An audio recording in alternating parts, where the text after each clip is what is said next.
Yaş Tatarlarga, ey horlangan kulluk eten yaş Tatarlar, otka suga, kanga karşı kayaday taş Tatarlar. Bu fırsatta bizler kene parmak tişlep kalmayık. Halk sarımay üleşken son bizler torta almayık. Biz zamanını anlamasak, zaman bizni anlamaz.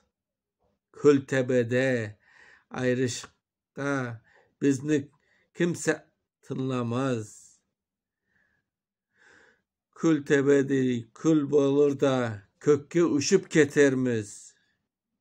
İş geçken son vay şay eder de pişman etermiz. Romanovlar, Nikolaylar bizni coymak istedi. Ağız açıp bir söz aytsak ateş saçıp sus dedi. Tatar gene türlenmedi, aldanmadı, pütmedi. Bizni coymak istegenler maksadına yetmedi.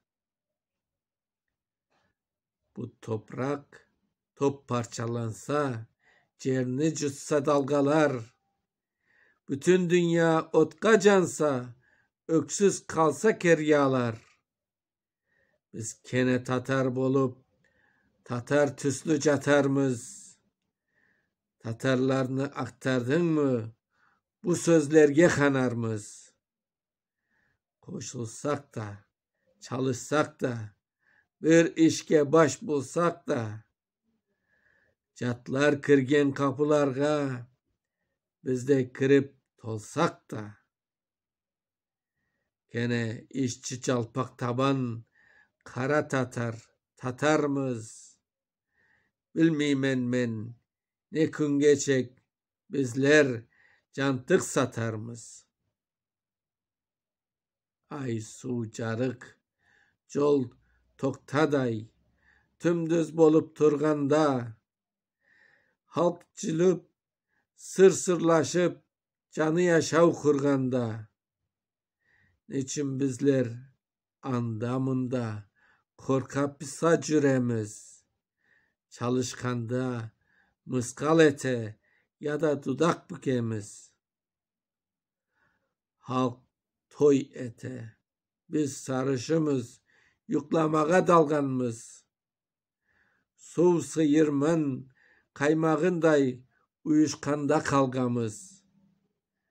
Közümüzni jaltıratıp kaldırayda tıramız.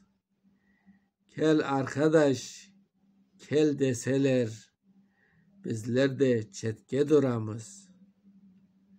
Arkadaşlar, eğer bizler bu kısırını görmesek, halkımız için çalışmasak, can talaşıp cürmesek, bizler soysuz, bozuk kanlı, assız cayav Tatarmız.